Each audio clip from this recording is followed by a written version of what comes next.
Yeah, you want to say something? This stuff. Okay. So we'll go to chapter 3, marketing positioning. When we talk about marketing positioning, it's basically the perception of customers regarding our products compared in relative to those of our competitors. So we're going to have that position because customers are placing us in that position. So it's based on customers' perception about our brand, about our product in respect to those of our competitors. Okay. Do you get the point? So it's what they say about our product that is the position we're talking about here. Oh, product A is the best in town. So that's the perception of customers regarding our product. Yeah, what customer says here. About our product in relation to those of our competitors. Yes. Yeah. So that's what market positioning is about. So we go to product and market orientation. Some businesses are said to be relatively product oriented or market oriented. For product orientation, many businesses in the past and some today will be described as product oriented. This means that the business focuses on the production process and the product itself. It puts most of its effort into developing and making product that it believes consumers want and which will sell well. So we have product oriented and market oriented. For product oriented, the business is putting all its efforts in making sure the product is made available, the quality, whatever it needs. It believes that as soon as the product is done, it will sell. So the focus is on the product. That is why we call it product oriented. So the product will be made before trying to find the market for it. Yeah, but some products are like that, like bikes, motorbikes. Motorbikes. Yeah. Like they make it and then. Yeah, it's product oriented. What research do you make before buying a motorbike? The products are there, then you buy. Yeah. So these products are cars. Are they market oriented? Product. Yeah. Product oriented. That's the first time I knew. Do you think a car is market oriented? How? Why is it car market oriented? Because they make research before they make the car. Do you think they do research before making cars? Okay. Now I get it. Yeah. So these things are made and the buyers will come. Yes. That is the point. That is about product oriented. Here they said, okay.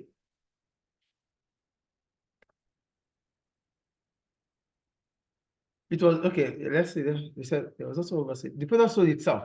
Some industries today are still said to be product oriented. The machine tool industry, which produces machines using the production of other goods, has to produce a final product that exactly matches the technical specification. However, because of increased competition, such firms have been forced to take consumer needs into action. For product oriented, I want to see where I could. Okay, product orientation businesses does place their emphasis on developing a technical sound product, producing that product and then selling it. That's even a car. They make the product available, then you buy. It's not customer specification. How many customers do you want to make research about? Yeah, I get it. That's product oriented. Yes, okay. For market orientation, they said the business that is market oriented is one that continuously identifies, reviews, and analyzes consumer needs. It is led by the market. The business is much more likely to be engaged in effective marketing if it is market oriented. Henry Ford was one of the first industrialists to adopt a market oriented approach when the Ford Motor Company produced the Model T. It did not just design the car, produce it as cheaply as possible, and then try to sell it to the public. Instead, in advance of production, Ford identifies the price at which he believed he could sell large numbers of Model TS. The starting point was the market, and the Model T became one of the first mass market products. Here, when you look at the market orientation here, it's about making a research before you doing the product. Do you get it? You make research about the product, you make research before finalizing or making decision about the product. That's market oriented. Though they used a Ford Motor here, but it's a specific product. Do you understand? For specific products, it's for specific customers. So you need to understand the market before you make specific customers' products. Do you get it? Okay. Like sport products. Yeah. So they said Ford identified the price. Okay, here. So this illustrates the market-oriented approach. Consumers are central to a firm's decision making. Sun is one of many. Okay, a more market-oriented business may have several advantages over one which is more product-oriented. So I think we understand the difference between market-oriented and product-oriented. For product-oriented, you make the product.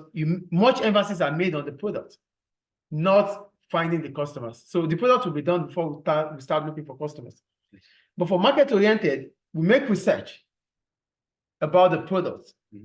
That means we do a lot of marketing about the product. Yes. Then we prepare when we make the product. So what are the advantages of market orientation? One, it can respond more quickly to change in the market because of its use of market information. You know, we said you're making research. That means you would have gathered data, you would have gathered information before you make research, before you make the product. That means you can respond to consumer changes at any point in time. So it will be in a stronger position to meet the challenge of new competition entering the market. Because you are making research, you're not going to only make research about customers, you make research about your competitors too. So that gives you an edge. So you understand what the strength of your competitors are, and the weakness and their weakness. So that could give you a leverage on what you can work on. The third one, it will be more able to anticipate market changes. Because you make research, you can predict changes that might occur in the market. Because you already understand the market, how consumers' patterns are in terms of their behavior, in terms of their spending. And you understand the economic situation because you have gathered information about these things. Do you get it? Yeah, you will be able, the market is dynamic, but it gives you the flexibility to adapt to that dynamism. Yeah. Do you get it? Yes. Okay. It will be more confident that the launch of a new product will be a success because you have made because you have done your research. You would know based on feedback if the product will be successful or not when you launch it. Yes. So what effect will taking the market-oriented approach have on a business? One, it must consult the consumer continuously, market research. So the effect of this is that you need consistency too. If you are talking about using market-oriented, it takes time. It takes a lot of effort from the business. One of the efforts is like you need to continuously consult consumers in the course of doing market research. Two, design the product according to the wishes of the consumer. That means you produce the product based on consumer needs and wants. Yes. Three, distribute the product according to the buying habits and delivery requirements of the consumers. So you have to, because you are relying more on consumers. So that means whatever you have to produce, it has to be at their own convenience. That's the point there. Set the price of the product at a level that consumers is prepared to pay. So it has to be affordable for consumers too. So all these things are part of research and part of market-oriented. Yes. So it's your product, but it's going to fly. You rely mostly on consumers' response. So as a result, all these things must be put into consideration. Consultation with consumers every now and then. Design a product that meets customer specification. Convenience, about their convenience, where they can get it delivered to their doorstep. And the price at which they have to pay, it has to be a price that is affordable for them. If not, you won't be selling the products. Because your emphasis is on the product, or is on the market, which is the customers. Do you get the point there? So that takes us to the nature of the products. Where a firm operates in an industry at the edge of new innovation, such as biotechnology, pharmaceutical, electronics, it must innovate to survive. So one thing about, still in market orientation, the kind of product, the nature of your product, if it's a product that has a lot of competition, for you to survive in that, you need to continuously do innovation. You need to continuously find new ways of using that product. If not, you become irrelevant. That's the point there. Policy decision. A business will have certain objectives. When these are set in terms of technical quality or safety, the emphasis is likely to be on production. When objectives are set in terms of market share or turnover, the emphasis is likely to be on marketing. So the difference between market-oriented and product-oriented about policy decision is that if it is based on product, okay, your emphasis will be, the policy will be on the quality of the product. Yes. Do you get the point there? Yeah. But if it is on market-oriented, the emphasis will be on the market share. The market share. Yeah. So the policy of the company, if it's a product-oriented company, the emphasis will be on the quality. If it's a market-oriented company, the emphasis will be, or the policy will be based on market share. Is it clear? Yes. So we'll go to the views now. The views of those in control. So An accountant or a managing director may place emphasis on factors such as cash flow and profit focus. A production engineer may give technical quality control and research a high priority, and the marketing person may be particularly concerned with market research and consumer relations. Another factor that determines that speak about market-oriented and product-oriented is those that are in charge. Okay. If accountants are in charge or managers, the emphasis is on flow of cash. If it's an engineer that is in charge, he thinks about the quality of the machines. If it's a marketer, he thinks more about customer relationship.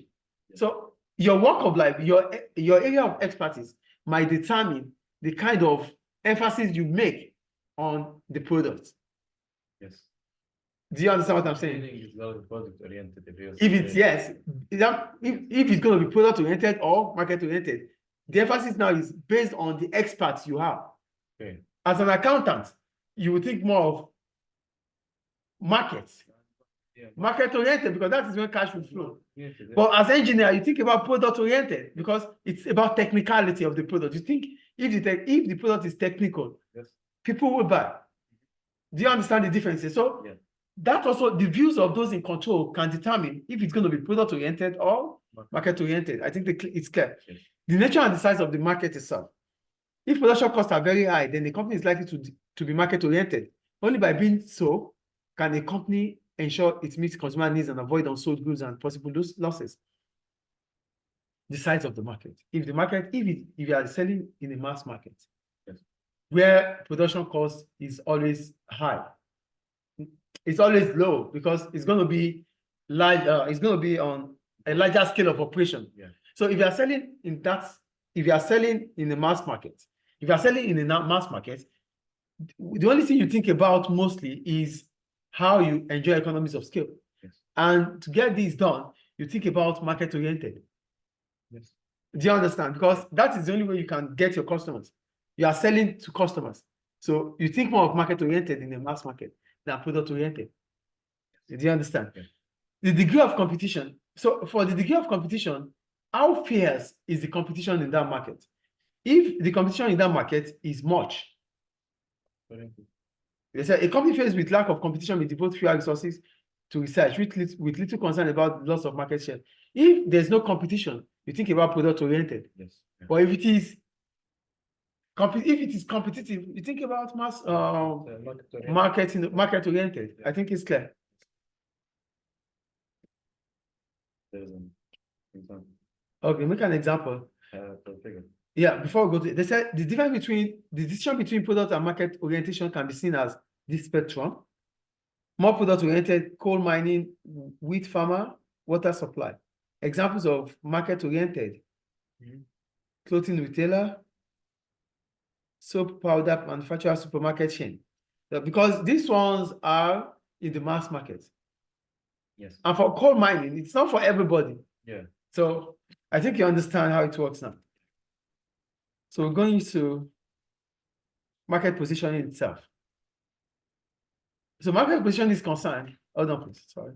The perception of. So we'll go to market positioning itself. For market positioning, it is concerned with the perceptions of consumers.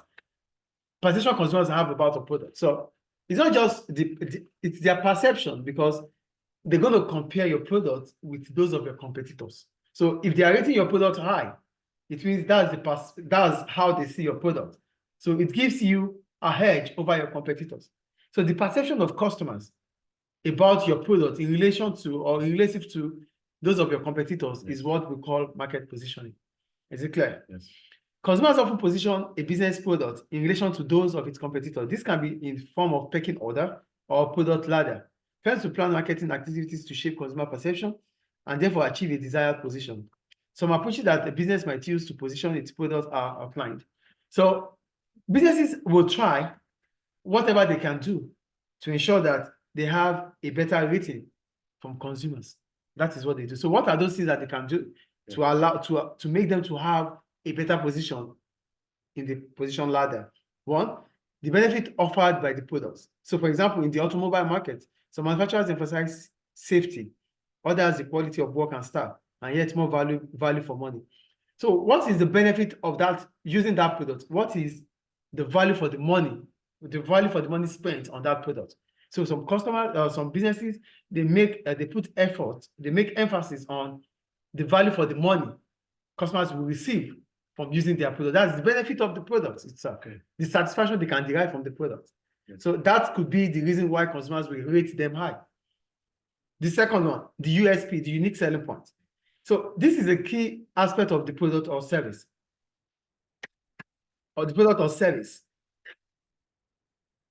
That sets it apart from those of competitors. So when you think about unique selling point, what makes your business or your product different from those of your competitors? The difference between your product and those of your competitors can give you that rating from customers. Yes. Oh, your product is so different, it's unique from others. So that could give you a better position in the market. The third one, the characteristics, quality of the product. So quality means meeting customers' expectation. Yeah. The features of the product, the features of the product, the characteristics or the quality of the product is also another reason why customers would rate your product high and give you a better position in the market. Do you get that? Yeah. The origin of the product. How do you make the product? Is it organic? Do you use more of carbon? So whatever, how the product is originated can also determine the kind of position you have in the market. Yes. Do you understand oriented here? Yeah. Okay. So the next one. Good. I think it's clear, right? Yes, yes, yes. So we go to the classification name of the product. So the name of a product may be used to position the product in the market. This positioning strategy tends to take a leadership position in the overall market, stated with the general message of we are the best in our field are common. For example, beans, rings. As market change in response to shifting consumer demand, some businesses find the need to reposition their products. This usually involves changing their target market, the features of the products, or the image of the product that distinguishes it from those of the competitors. Sometimes when you feel like you are dropping in the ladder, you are dropping down from the position ladder, the next thing you have to do is to reposition yourself. For you to reposition yourself, it might be you trying to repackage your product, trying to bring out some features that your product is lacking. So if customers see this, they might give you a better position again in the market. Yes. I think it's clear. Yeah. So that's about market positioning. So we go to market mapping now.